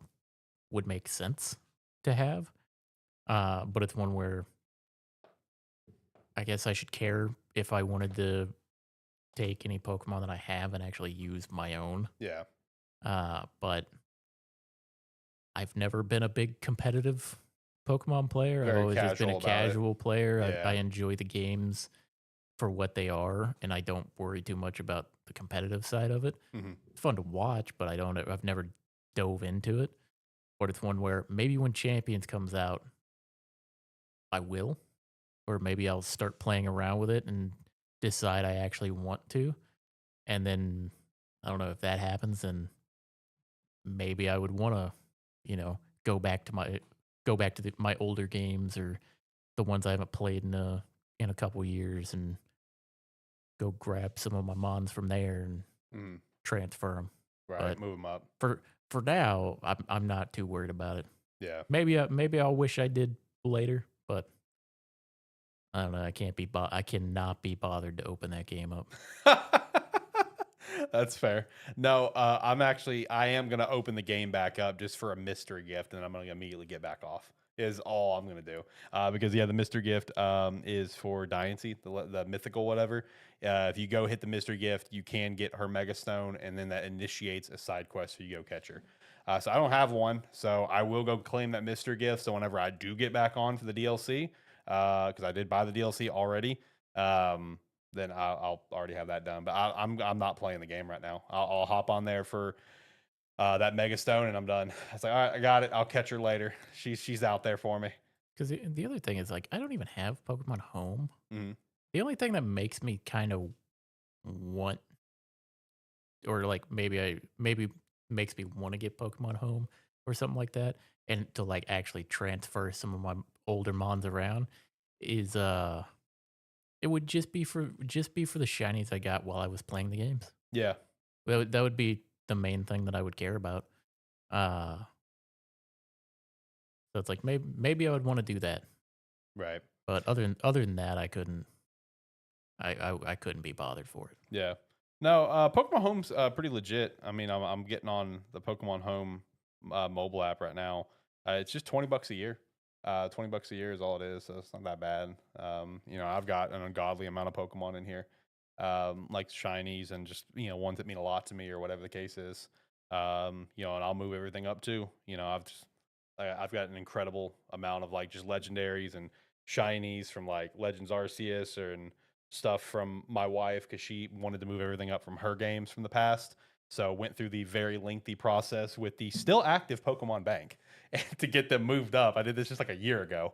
So yeah, Pokemon Home's pretty sweet. I mean, it's a good way just to hold on to everything. So yeah. Which also for the Pokemon Home connectivity, because yeah, just wanted to shout this out for clarification's sake, because I just learned about it too. Someone commented on the last Legends video that we put out, which also thank you for everyone that watched that video. Where someone's just like, man, he's going to be mad when he finds out that you can't, transfer Pokemon to Home. It's like, well, first off, I'm not mad about it.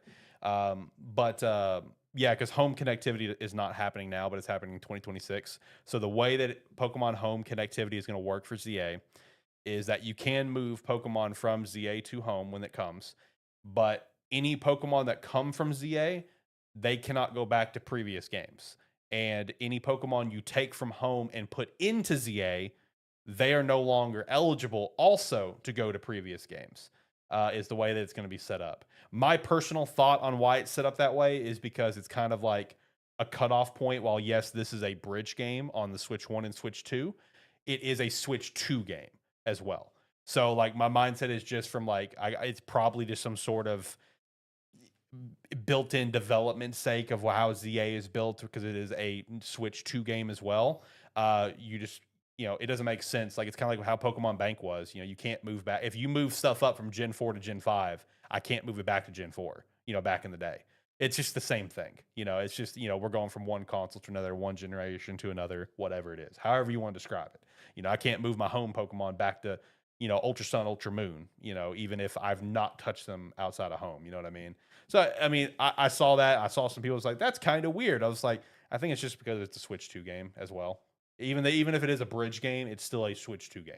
So anyone, like if I move over, one of my Lucarios that I've got, let's say one of my shiny ones from Scarlet, move it over to ZA, I can't move him back to Scarlet because now he's like in the next step of Pokemon games, so I'll be able to move him in Wind and Wave later, for example. Well, that makes sense. New console and everything. But anyway. Let me run through the rest of this. We do have a new character for Legends ZA, Ansha, who is alongside Hoopa. She's apparently a donut maker, which, boy, after I saw that, it really made me want some donuts, which is deadly for me. But giving the donuts to Hoopa, he basically opens up the portals for you around. And the way that it looked like and it was kind of built is like low key, kind of like a roguelike, because like all the different donuts that you create, the donuts are based off berries, of course. So you have whatever mix of berries, kind of like the sandwich stuff, the curry stuff, last two games, but like they give you different Pokemon that will appear in that portal, as well as like almost like different stats, because with this Hyper Dimension DLC, for the first time ever, your Pokemon can also go past level 100 temporarily. So like the level will go like the text for it will go yellow, and they'll be like saw level pictures of like 146 or something. So I don't know, like when I was watching how the donut thing works, it looks low key, like almost like a little roguelike in a way of just like, you get different aspects or pick different things, That was kind of something I saw that was kind of interesting. But that's going to open up for basically all the different Pokemon you'll see, because I did also see, not in the trailer, but after the fact, shared a donut that is basically designed after Groudon and a donut that's designed after Kyogre, and I know they're both set to come back. So obviously, if you get those donuts, you can have a higher chance of them being summoned or whatever in some portal. So I don't know. Opens up to allow you to get all these new Pokemon that are coming. Karina also returns, and she'll be part of your team. That was of course, the gym leader, the fighting gym leader from Gen 3, the one that gave you your Mega Lucario. She is back with a glow up, and I can only safely assume she is going to have the new Mega Lucario Z. I can only safely assume that. So, I mean, overall, with the DLC trailer, looked fine. It's just going to be a way for me to go collect some new Megas. That's it. Just go collect some new Pokemon is what it is. I'll play it for when it comes out, maybe right when it comes out, because I'll also probably be playing Prime 4 at the time. I don't know. It looks fine. It looks fine. It is what it is. I am kind of glad it's coming out a little bit sooner. But again, I think it's coming out sooner possibly because people are just done playing the game. I don't know. That's kind of my thought. But also holiday, like you said, that's a good point, especially with the ZA bundle that's coming out. But anyway. All right, let's keep moving. I got some Sony stuff to shout out. So the first thing, PlayStation Portal does have its update out now, where cloud streaming is officially added. So you do not need your PlayStation 5 console anymore to play your digital or PlayStation Plus games. But there's a catch. You do actually need PlayStation Plus to even play your digital games that you purchased, which I think is so scummy and greedy. I think that's so stupid. That is so stupid to me. That like you finally make it where it's like a standalone console essentially. Why can't I play my digital games that I paid for without a PlayStation Plus subscription? That's wild to me. Well, I assume because it's not running on the device itself. You're streaming to it, which means you need to have a connection to it. To the cloud. So I guess that's fair. That's fair. Yeah. Okay. Very fair. It's like you have to have the connection to it. Very fair. Very fair. Which is one where, I mean, yeah, it sucks, but it is what it is. Okay. That's fair. That's fair. That's fair. Still shouldn't need it. Yeah, still shouldn't need it. PlayStation Portal, I think, was just a big experiment. I think is all it is, personally, which leads me to my next talking point is that once again, there are the reports coming out that in the next generation, Sony will be releasing a handheld that will be able to play PlayStation 4, 5, and 6 games natively. It will be sold at a, quote, affordable price point and will be dockable. So the moment I saw affordable price point, my brain immediately went a couple directions. Number one, okay, yeah, PlayStation 6 is going to be very expensive, like we think it's going to be. Like I'm thinking no less than 800. And then my brain also went, don't give us a fucking Switch situation or an Xbox Series S situation. Sorry, please, for the love of God, don't give us. You're saying affordable.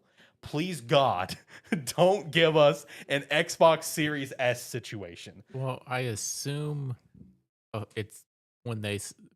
I'm assuming when they say affordable, they're comparing it to what the normal console is going to be priced at. Okay, so you're thinking like if PS6 is 800 and this one's 5 or 6. I'm under the impression that the next generation of consoles from Xbox and PlayStation are going to be $1,000. Okay, see, I agree, but I'm trying to be hopeful that it's not $1,000. Like, I'm assuming it's going to be $1,000, and that their hybrid is going to be like $600. And $1,600 to get like both pieces if you wanted it. That's diabolical. Diabolical. Because you know there's going to be people that want the standard, like, powerful home console, and there's going to be people that want the handheld. That's going to be, ooh, I can't wait for the internet that day. Oh, but I did have a question for you. Are you actually buying that this handheld is happening? Are you buying or selling on this? Like, do you think this is all legit? Because this has been talked about a few times. Do you think this is actually happening? Because the Portal, I feel like, again, was the testing grounds for it. Are you buying or selling on these reports? I mean, I would like to think that they're doing something. I would rather them just make a console and make a handheld. Okay, that's fair. I would rather that. But we assumed the Portal was going to be their experiment, and clearly they think their experiment was successful. So they're going to do something. It's like they're going to do something along those lines. Right. They invested in the technology for the Portal, so they're going to do something like that for some sort of hybrid thing. I would assume. So I would say they're going to do something. It may not be. It's probably not going to be what anybody was going to want, but because I mean the Portal wasn't what anybody wanted. Facts. So maybe they'll do something hybrid. Like I said, I would much rather just a normal console and a handheld. Give me a normal console and a handheld that can play its games, and that's what I would want. Yeah. In terms of the reports for me, I think I'm buying into the reports that I think it's legit. Because like Portal, like what you just said, the Portal is in the eyes of Sony a sales success. And then of course they see what the Switch has done. The Steam Deck has done very well. Other handheld PCs have done well. So I think I'm buying into the report. I'm buying into the report for the Xbox One too. I think Nintendo set down a boulder down a mountain. You know, we've already seen so many handheld PCs come out post Switch, and there were some before Switch 2, before Switch 2 as well. And now it's just like we're flooded with the market, and I think Xbox and Sony's about to jump on the bandwagon. It's like I feel like everybody took the wrong conclusion from the Switch. Okay, I'm glad we're on the same page. 'Cause that's what I thought too. It's like what people like about the Switch is that they can dock it, but they like that they can take it wherever the fuck they want to go. Facts, facts. Thank you. And it's like the Switch was so successful that Nintendo went, well, we don't need a handheld anymore. We have the Switch that people are gonna take instead of their 3DS anyway, or their DS. It's like they can just take their Switch with them. So we're gonna go all in on that. And everybody else looks at it and goes, hybrid. Yeah. That's what people want. No, we want to be able to take our games with us. Yep. Like that's what we want to be able to do. Yeah. Oh, you know how you can do that? Fucking handheld. Right. Give me a handheld. Yeah. No, Nintendo's done it right. Steam has done it right as well. And there are some others that are fine, but again, they're all just handheld PCs. They're not consoles. Yeah, you know why the Steam Deck is great? Is because people have their Steam library and they want to be able to play it wherever they are. Yeah. And it's a very great price point. If you just get the lowest memory one, which obviously we'd all want more memory, its price point is so nice. But yeah, it's like on sale at times for like $290 or some shit. But it's crazy. It's one where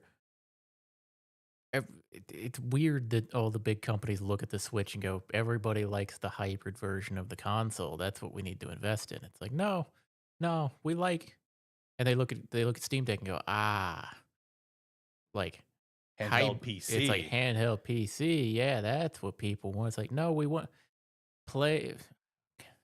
Fucking fuck you, Xbox. Play anywhere is what we want. Fuck you, Xbox. I realized I was about to say play anywhere, which is what Xbox has been pushing. But it's like we want to be able to take our library with us wherever we go. That's why the Steam Deck is successful. That's why the Switch is successful.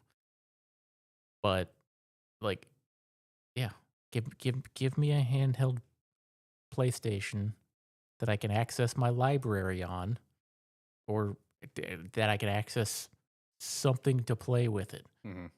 And just let me have that. Right. I'll buy your normal console too, probably, but don't charge me $600 for a weird Switch clone. Just give me what I want. Just what John wants. Give me what I want. Forget everyone else. No, it's like give me what I want, not what your investors want. Okay, so what the gamers want. What the gamers want. And what John wants specifically. You want that too. I know I do. I love You're pinning it on me, and I'm not pinning it on you. You're over there like that sounds great. I'm not pinning it on you. It's just the way you worded it was funny. No, I feel you. I feel you. I miss the handheld consoles being a console. I miss that. So I miss it. I get why they don't want to do it. I do too. Makes sense. Yeah, it sucks for them. Sucks for them. It's great for us. Yeah, it sucks for them because then it's like typically they have to have their own marketplace, their own development and everything for the games for that. Yeah. So it's like, and I get that you can't sell it and be like, you can sell me a handheld that I can carry around in my pocket and tell me to play PS6 games. Right. So it's like, but I would rather have a handheld. Yeah, I understand. Last Sony news that I had is that it was confirmed, which to no surprise, that Marvel and Insomniac Games confirmed to still be working together for many more years to come, which obviously just from the Spider-Man story of things, we have definitely a few more stories to tell with a full-scale 3, a possible Venom spinoff, honestly, a possible Miles Morales 2. So a lot of stories there, and then of course Wolverine. But then there was a lot of other leaked projects at one point that Insomniac may or may not still be working on at this point. But I mean, that's fine. Insomniac. I do kind of hate that Insomniac has just become a Marvel studio, because Insomniac is such a great studio that can do so much more. But the Marvel games they do absolutely cook. I mean, they're like the greatest Marvel games that's ever come out, arguably. It's less. I mean, yeah, it's just one where they made one good Marvel game, and then like Marvel was like, okay, we'll do that again, or they're like, do that again, do another Spider-Man, and now it's just this is what you do. But the thing is, it's like it makes sense for Insomniac to do the games. Yeah, it'd be cool to see them do something else. Yeah. I understand that, but at the same time, Insomniac's games that they make, or I mean, they have a style of game that they make. Yeah. They have a style of game that they make, and a lot of the Marvel characters just fit in that style of game. That's fair. It's like they have their signature style that they work on, and if if they can keep making the games for Marvel and be like, yeah, we'll take that project on, we'll take that money. Oh yeah, no, they getting big bucks. So There's no it's doubt like about that. it just happens to be that a lot of the Marvel characters fit the style of game that Insomniac likes to make. True. True. Next thing I had was just wanting to shout out, Adhoc Studios' huge debut, which of course is the developers of Dispatch. Dispatch has now sold over 1 million copies in less than 2 weeks. And just kind of a reminder on the story with how the studio came to be, where it's just a mix of former Telltale devs, some other devs from other studios and stuff that essentially, they were the devs working on Wolf Among Us 2, and as we quoted, I think maybe a few weeks ago, when it kind of came out, that they had an interview. It's just like, well, we couldn't wait around any longer for Wolf Among Us 2. We had to go do something. So, with Adhoc, they basically kind of took a gamble on themselves, formed their studio, and had this thunderous debut of Dispatch. They are still slated and officially credited to be working on Wolf Among Us 2 whenever the hell that's going to happen. And they are working on an entirely new game with Critical Role. Critical Role, of course, has been part of Dispatch, but they are working on a whole new game with them as well. Currently called, where was it? Project Zendria, whatever that is. I don't know. But no, I mean, it's commercial and critical success. It was originally supposed to be the TV show, is the original plan, and then it transitioned to a game, and a show's still supposed to happen, I think. But no, just a huge shout out to them, man. I'm really excited to see the. I was trying to figure out what the fuck you were trying to say. Project Exandria. Oh, Exandria. Exandria is the world in which Critical Role's first 3 campaigns of D&D take place. Oh, okay. Well, see, I'm not a D&D guy, so I Yeah. don't know. Critical Role, their first 3 seasons all take place in the world of Exandria. Oh, okay. So I didn't know that. I'm not a D&D guy, so yeah. Hey, shout out to Adhoc though, being involved with that project, and whatever Critical Role was involved with Dispatch as well. So, shout out. Well, a lot of, I mean, several of the members of Critical Role are major voice actors in the game. Yeah, yeah, big facts. Next thing I had is I wanted to shout out Elestral Awakens, which is the monster catching game made by Pokemon YouTuber A-Drive. This is one that I'm backed on. I've also backed on other Kickstarters that he's done in the past for Elestrals. I want to shout out the final numbers that it has raised over $1.4 million on Kickstarter with over 11,000, almost 12,000 backers. Which is insane. I think it's set like a record. It's the highest Kickstarter game of 2025, and it was also set like other records of like the highest in like certain types of categories for the game.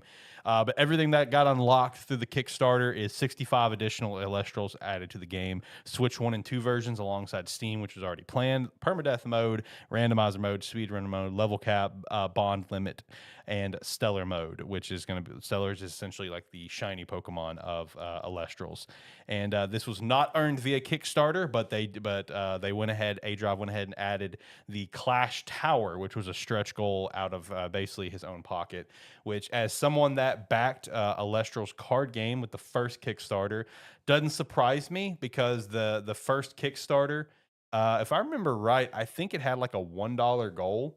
And the first donator was A-Drive with like $20,000 to $50,000, because basically the way he put it is like, hey, this project's happening no matter what. Like, and I'm putting my money up front to prove that. It's just we need more to help with all the production of it, because obviously I imagine making a card game is very expensive. So I mean, him just going and saying, you know what, I'll pay for it. Add it in. We got close enough. Add it in. Respect. Pre-alpha will be starting soon from his tweet that he put out, as well as there was also like 60 cards that were exclusive cards, which I did pay for the thing to get me all the cards just for collective sake. But if you're a fan of Pokemon and other monster catching games, definitely look at Elestrals Awaken for whenever the full release happens in like I think it's like at most 2 years away, probably less. But I don't know, huge success on Kickstarter, man. I even saw like other publications reporting on it. Like I saw like Game Rant reporting on it and a few others. So I don't know, big shout out. The game looks really cool. I saw this week, obviously we've seen plenty of trailers, but this week A Drive was streaming Elestrals Awaken, the pre-alpha, doing like some stellar hunts and stuff, and doing like stellar hunts versus Shady. And on the game actually does look really cool. Like I love the art style of it. Like that, the pixel art style they have looks really clean, and then the everything else being like that more 2.5D, like HD, whatever, the background stuff all looks very clean. So really excited for the full release of this game when the time comes. Next thing, Nintendo Switch sales and news. It was time to drop some sales numbers. There's that time again. So console sales, Switch at 154 million, Switch 2 at 10 million at the moment. So this is your one time to say that the Wii U has outsold the Switch 2. For game sales, Mario Kart World at 9.57 million, Donkey Kong Bonanza at 3.49, top 10 Switch games. Mario Kart 8 Deluxe, Animal Crossing New Horizons, Smash Ultimate Breath of the Wild, Mario Odyssey, Scarlet Violet, Sword and Shield, Tears of the Kingdom, Super Mario Party, and Mario Brothers U Deluxe. Interesting top 10. It's mostly like the last two. The last two are kind of interesting. Super Mario Party and Mario Brothers U Deluxe being in the top 10 is low-key really funny. Nintendo also announced that they will shift its primary development to Switch 2 and expand its business around the new platform. Obviously not surprising. Happened a little bit sooner than I thought, because I thought they were going to milk the hell out of the first Switch for at least a year and a half to 2 years. Well, yeah, that's what we talked about it last week. I was more on the side of it was gonna at most was gonna be a year. Yeah. So it is a little quicker. Which I'm fine with. But yeah, Go ahead, let's do it. I mean, I'm usually a bigger fan of when we get the new cut ties. Yep, cut ties. I agree 1,000. I don't care how successful it is. Let's move on. I don't want the games to be impacted. Yeah, because we've dealt with it the entire generation for Xbox and PlayStation. Yep. Somehow Nintendo is the one that's like, we're not wasting time. Yeah, they're the ones going, Switch had its run. Yeah. It's like we tried to make you the best selling console of all time. Now we have to move on to the Switch 2. Yep. No, because I feel like this is a fairly normal transition phase compared to like years past. Because obviously, as you just mentioned, this generation, we definitely did not have a normal transition phase with the Xbox One. Xbox One was pretty hard cut off, but PlayStation 4, Lord have mercy. Lord have mercy. So no, this one was pretty quick, and I'm all the way here for it. I don't want to see another cross-gen game, and for like from big Nintendo games, you know what I mean? Like one of your smaller scale Nintendo games, I don't give a shit. But like obviously next Pokemon we know is Switch 2, It's next like Zelda, whatever, Mario, I don't want to see it. Your show openers and your show enders should not be cross. When you have your montage segment, Yep, during your showcase, for the most part, those would be fine. Yep. But like your big hitters, your ones you're going to open your showcase with or close your showcase with, should not be. Nope. No crosses at all. There are certain titles that I'm cool with it, but for all your big hitters every year, hell no. They better be Switch 2 only this point forward. All right, let's see. Next thing I had, Halo Infinite is getting its final content update this month, and this is 4 years into the supposed 10-year plan. And they also said multiple Halo projects in the works. The feeling around Halo is still at such an all-time low where it's just like... I'm surprised they made it 4 years. Right? And it's just I had cut ties 2 years ago. Whatever, man. Like, 10-year plan my ass. You didn't even make it halfway. It sucks because, as you and I talked about when the game came out, they nailed the gameplay. The gameplay was so damn fun. Still is. But it was just content when it came out. Well, it's not even about the content. It's the fact that it's a game that is primarily marketed as a multiplayer TDM game. Mm-hmm. In my opinion, granted, we have a massive games out right now showing me that I'm wrong on this fact. But I will also pitch my argument after I make my statement. I don't think TDM sells. Hmm. Like just matchmaking TDM games. I feel like the nobody cares. Nobody cares about that anymore. You got to have there's got to be something else there. Cuz it's like because the big game out right now, Battlefield. Difference in Battlefield is it is a massive game that has there's like 4 different games going on in a game of Battlefield. True. So it's like there's so much happening that everybody who's playing it is playing a different game. If you're playing a game of Halo, you're in there with 8 other people playing a match TDM or capture the flag or something like that. It is what it is. It's not you can't plan a 10-year development or like 10-year plan on your traditional like Halo game modes. Hmm. Like people don't necessarily want to stick around for that anymore. People do. It's like people play the Master Chief Collection, but a lot of that. Yeah, they're great games, but as we've seen, it's like nostalgia is a powerful thing. Yeah. So it's like, and it almost feels like Halo is banking on that, Hmm. especially with a Halo combat Campaign evolved. campaign evolved or Yeah. whatever. Campaign It's evolved. like Yeah. They're banking heavy on they're nostalgia. constantly trying to resell nostalgia because it feels like they don't know they're like stuck in that 2013 or not even 2030 like 2010 ish mindset with Halo, and they don't know how to escape it. Hmm. They because I gotta say it's hard. It is a rough task to bring Halo into 2026 or 2025, 2026. Keep the Halo feeling, but also keep people around for it. Right. Because I don't know about you, like I mean, yeah, earlier this year me and Zach really got into Frag Punk. Nice thing about Frag Punk is every round was different. Right. Because that was the nature of the game. Every That's how round it's had a done. little bit of randomness to it. Yeah. I go in a match of Halo. It's like yeah, when I was younger, I'd go in and I'd play thousands of games of Halo. I'd go in and play 1,000 games of SWAT, and Facts. have just as much fun in every single one of them. Yep. You ask me to go do that now, I wouldn't. Yeah. I'd play maybe 10, and then I'd want to move on to something else. Hmm. But it's like I feel like a lot of people are that way now, Yeah. and because the difference is like Halo doesn't have that scale that something like Battlefield does, where it's an entire war happening every multiplayer game. Facts. It's not a large scale war taking place every game. Halo is just a match with like 8 people in it. Yeah. Yeah.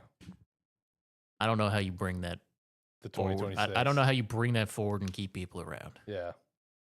Whatever these multiple projects are, I hope they have something really unique up their sleeve. Because it's like, obviously, Halo means a lot to us. Like, I want to see it still, like, be great. I want to see it be Halo. But, like, you call the game, the OG game, Combat Evolved, and you did. You evolved Combat back in 2001 or whatever it came out. Well, it's time to do it again. Like, you gotta evolve, brother.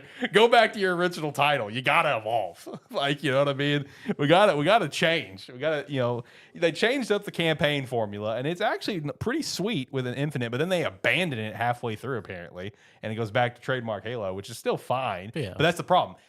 Hear the word I just said. It's fine. It's not like it's like, oh, this is amazing. It's fine. It's like you gotta evolve, brother. You gotta evolve. Yeah. I mean, we could sit here and say it. It's hard to even give suggestions on it because it's like at the end of the day, there's like 7-ish Halo games. Yeah, like 8-ish like if you count the spinoffs, 9-ish if you count the spinoffs, I guess. well, I'm talking like Oh, just mainline. traditional Halo campaign style games. Would you count ODST? Yeah. Okay, then like 8. Yeah, It's so like the trilogy, Reach, and ODST. Yeah, so it's like you have that. It's like you have all of those games, but in all those games, you're Master Chief or an ODST fighting Covenant or Brutes. Yep. Or the Forsaken, the Banished, whatever they're called. I don't know. Or it's like that, but it's like at the end of the day, in most of those games, you're fighting Covenant and Brutes. Yeah. Besides like Halo 4 and 5, where it's just weird. Yeah, Halo 5 was definitely the weirdest one of them all. But it's like you have that. It's like it's hard. It's like what are you gonna do? Because if it's Halo, you gotta be fighting. You gotta be fighting Covenant, Yeah. or it doesn't, or it doesn't feel the same. But how do you fight the same enemies 25 years later? Yeah. I don't know how to do it. Yeah. And like, I don't know how to tell you to do it better. I'm just it's saying. like the new forces they've introduced with like 4 to 5 and even 6. It's like they haven't hit, you know? Like it hasn't like the new stuff hasn't hit. So they just have to keep going back to the old. I don't know. Just bring back the flood.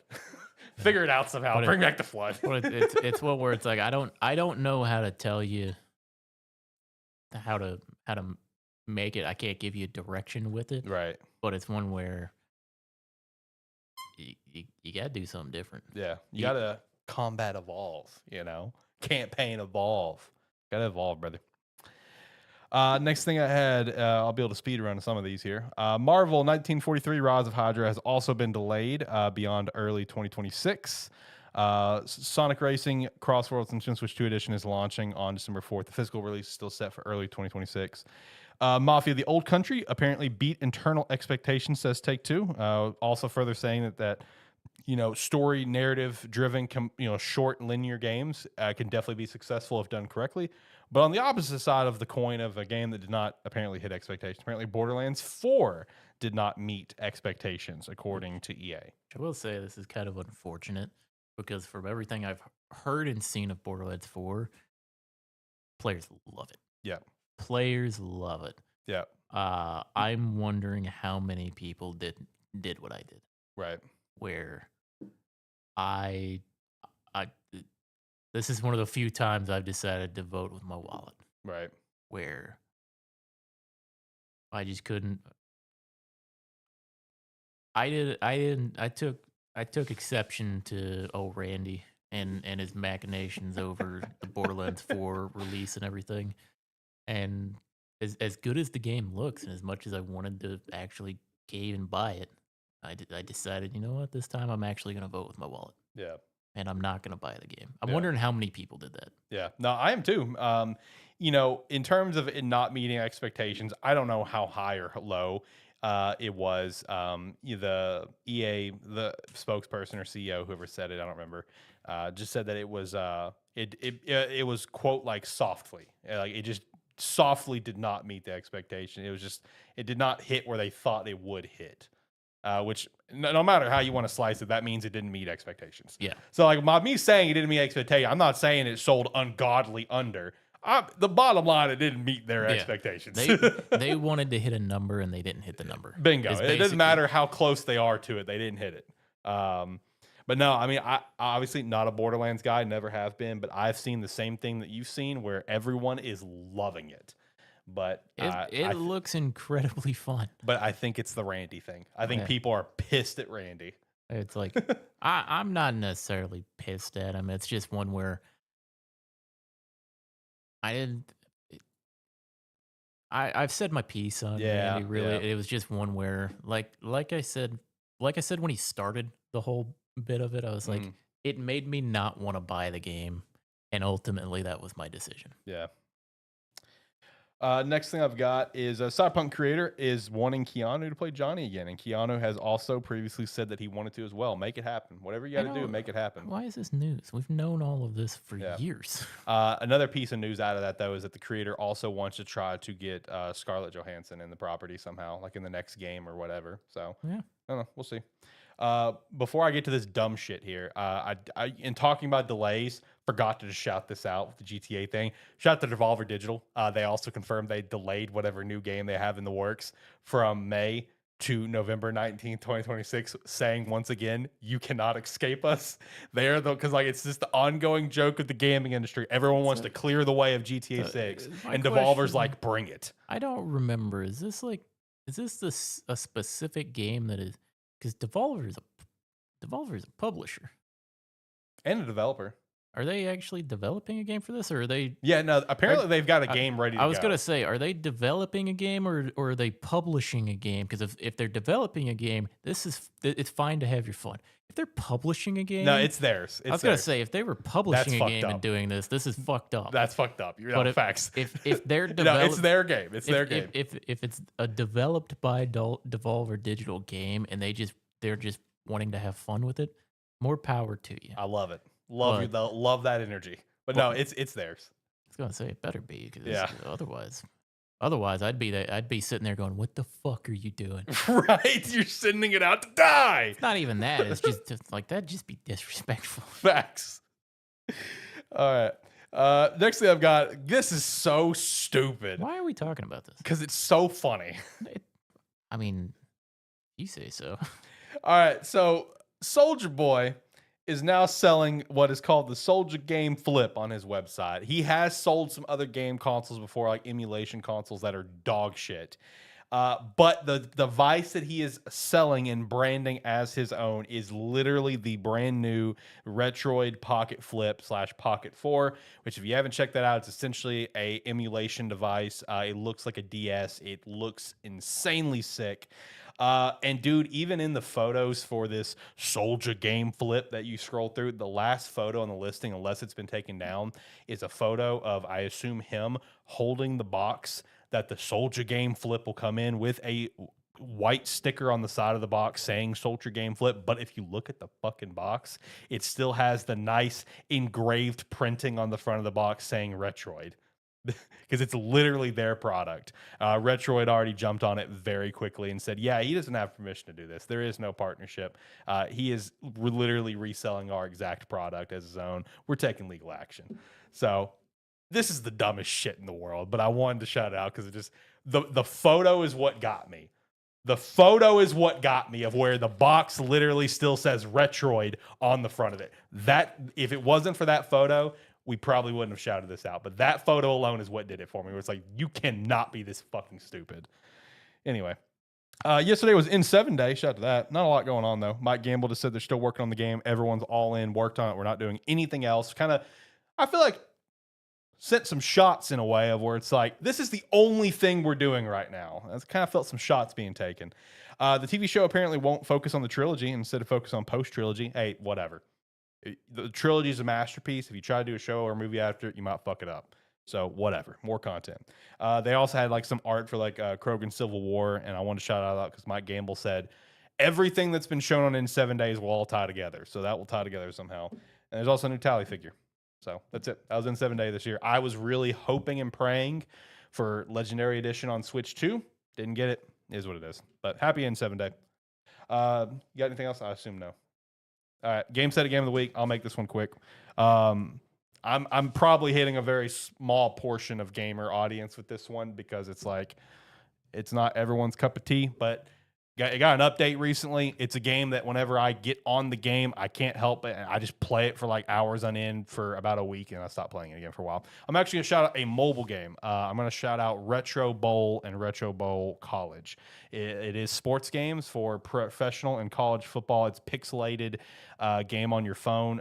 It is honestly so addictive and fun because the gameplay loop is so simple and so quick, where it's like quarters are like, I think only like 2 to 3 minutes or whatever. The gameplay is a consistent loop. It can actually be very difficult if you go for a higher difficulty.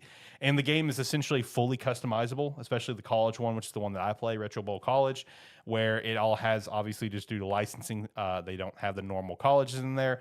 Instead, you'll notice that like certain colleges are named after like the city that they're in versus the actual name of the school. So you can go through if you want and rename every single college, every single conference, change uniform colors to match everything to real life. And also if you have an iPhone and you play on Apple Arcade, you can also hit up Retro Bowl, where it has an official partnership with the NFL that has the actual NFL teams plus players. So if you have Apple Arcade, you can play it there, but it's just a lot of fun. You can get on your phone, and if you're a college football fan, you can kill an easy hour or two just playing this because of how quick it is. You can get through an entire season in one sitting. The recruiting is a lot of fun.